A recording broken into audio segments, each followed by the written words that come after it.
Hello friends, কেমন আছো সবাই? আশা করছি সবাই ভালো আছো। আবারও চলে এসেছি নতুন একটি টিপসের ভিডিও নিয়ে। তো আজকে দেখুন বন্ধুরা, এরকম যেসব আমাদের এরকম কৌটোগুলো থাকে বা বোতলগুলো থাকে, এই বোতলগুলো যেসব জিনিস আমরা কিনে আনি সেগুলো কিন্তু শেষ হয়ে গেলে আমরা কি করি, বোতলগুলো ফেলে দিই। আর এই বোতল দিয়ে দুটো টিপস আপনাদের সঙ্গে আজকে শেয়ার করব।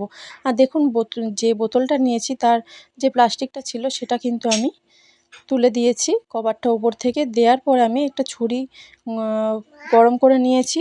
ছুরিটা গরম করে নেওয়ার পর দেখুন, আমি একটু নিচের দিকটা থেকে কেটে নিচ্ছি একটু সমান করে। দেখুন এইভাবে, দেখুন আমি কেটে নিচ্ছি। ছুরি থাকলে ছুরি দিয়ে করে নিতে পারেন, আপনারা চাইলে কাঁচি দিয়েও এটা কেটে নিতে পারেন। দেখুন নিচের দিকে একটা খাপ কেটে নিলাম, যেহেতু দুটো টিপসের ভিডিও আপনাদের সঙ্গে আজকে শেয়ার করব, দুটো টিপস।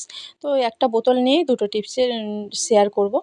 তো দেখুন, এই যেটা আছে উপরের দিকটা, সেটা আমি এই ধারে থেকে আমি কেটে নেব। এইভাবে কাঁচি দিয়ে আমি কেটে নেব। তো দেখুন এইভাবেই আমি এক দিক থেকে আমি আর একটু করে করে কেটে নিচ্ছি। আর ভিডিওটা পুরো দেখতে থাকুন, আপনাদের অনেক কাজে লাগবে এই টিপসের ভিডিওটা।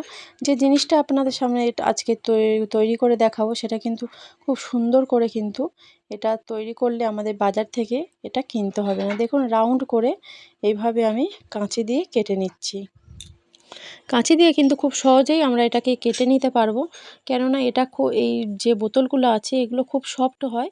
আর খুব সহজে কিন্তু কাঁচি দিয়ে আমি কেটে নিচ্ছি। আপনারা চাইলে ছুরি দিয়েও আপনারা কেটে দিতে পারেন। আর দেখুন আমি কি করছি, অর্ধেক করে নিয়ে আমি এটাকে কেটে নিচ্ছি। দেখুন একটু রাউন্ড শেপ করে কেটে নেব এটাকে। তো দেখুন প্রায় কাটা আমার হয়ে গেছে। আর যে সাইডগুলো একটু এবড়ো খেবড়ো হয়ে আছে, দেখুন একদম কিন্তু সমান হয়ে নেই, একটু এবড়ো খেবড়ো হয়ে আছে। এগুলোকে আমি সমান করে কাঁচি দিয়ে কাটার চেষ্টা করছি, কেননা এই কোন ব্যাগ আছে ছোট ছোট একদম সরু জায়গায় আমি ঠিক করে কাঁচি দিয়ে কাটতে পারছি না। দেখুন ছুরি দিয়ে খুব ভালো করে কিন্তু আমি এটাকে সমান করে নেওয়ার চেষ্টা করছি। আর যে বোতলটা নিয়েছি, এই বোতলটা না ভালো করে সমান করে কাটলে কিন্তু আমাদের হাতে পায়ে লেগে আমাদের কি হবে, কেটে যাওয়ার বা ছুলে যাওয়ার সম্ভাবনা থাকবে। আর নিচের দিকটা একটু অসমান ছিল, সেটাও আমি কিন্তু একদমই ভালো করে দেখুন একদম কেটে নিচ্ছি।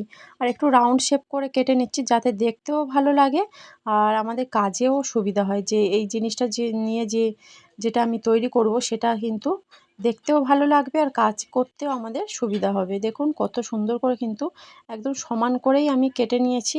এটা নিয়ে এখন আমি কি করব, দেখুন একটা পড়ে থাকা বোতল নিয়ে কিন্তু সুন্দর একটি জিনিস আমরা তৈরি করলাম। আর যেগুলো দেখুন একদম সমান হয়নি, আমি ছুরিটা দিয়ে প্লেন করে নিচ্ছি। একটু অসমান হয়েছিল, ছুরি দিয়ে একটা পাতলা একদম ছুরি নিয়েছি। এটা কিন্তু মোটা ছুরি একদম হবে না। আর দেখুন কেমন ছিগড়ে ছিগড়ে হয়ে আছে, ওগুলোতে হাত কেটে যাওয়ার সম্ভাবনা আছে, তাই আমি ছুরি দিয়ে ভালো করে সমান করে নিচ্ছি এটাকে। বাড়িতে অবশ্যই কিন্তু এই জিনিসটা নিয়ে আপনারা এগুলো তৈরি করে নিতে পারেন। আর দেখুন যেসব নোংরা আমরা বাড়িতে আবর্জনা যেগুলো থাকে ঝাড় দিয়ে ফেলে দিই, হাত দিয়ে ফেলতে হয়, সেটা কিন্তু আমাদের হাত দিতেও লাগবে না। অনেক সময় কি হয়, অনেকটা নোংরা থাকলে হাত দিতে ঘেন্না করে। তাই এই জিনিসটা দেখুন বোতলটা দিয়ে খুব সুন্দর করে কিন্তু একটা জিনিস আমি তৈরি করে নিলাম, নিয়ে কিন্তু আমাদের হাতও দিতে লাগবে না। এই জিনিসটা দিয়ে আমরা সুন্দরভাবে খুব কম টাইমের মধ্যে তুলে নিতে পারলাম। সবগুলো কিন্তু নোংরা দেখুন আমি তুলে নিলাম। ময়লা যেগুলো হয়েছে সেগুলো আমি বাড়ি থেকে, অবশ্যই কিন্তু আপনারা বাড়িতে এই টিপসটা অ্যাপ্লাই করবেন। চলে আসছি পরবর্তী টিপসে। যেটা নিচের দিকটা আমি কেটে নিয়েছিলাম বন্ধুরা ছোট্ট করে, তো সেটা নিয়ে আমি কি করব, যে একইভাবে কিন্তু আমি এটাকে সমান করে নিচ্ছি একটা কাঁচি দিয়ে। দেওয়ার পরে দেখুন আমি ছুরিটা গরম করে নিয়েছি, নিয়ে একটু ছোট্ট ছোট্ট ছিদ্র করে দিচ্ছি। ছোট ছিদ্র করে দিচ্ছি যাতে না আমাদের এই যে জিনিসটা আমি তৈরি করছি, সেই জিনিসটা থেকে যাতে জলটা খুব সুন্দর করে বেরিয়ে যায়, সেইভাবে কিন্তু আমি এটাকে ছিদ্র করে দিয়েছি। কয়েকটা ছিদ্র করে দিয়েছি, দেখুন এতে কিন্তু জল একদমই দাঁড়াবে না, জলটা বেরিয়ে চলে যাবে। তারপরে দেখুন আমি দুটো বোতলের ঢাকা নিয়েছি। নেওয়ার পর দেখুন ফেভিকুইক আমি দিয়ে দিচ্ছি। বোতলটার ঢাকাটা নিয়েছি, ঢাকার তলাটাতে দেখুন ফেভিকুইক দিয়ে যে কোটোর যে যেটা আমি পিছন দিকটা নিয়েছিলাম সেটার মধ্যে লাগিয়ে দিচ্ছি।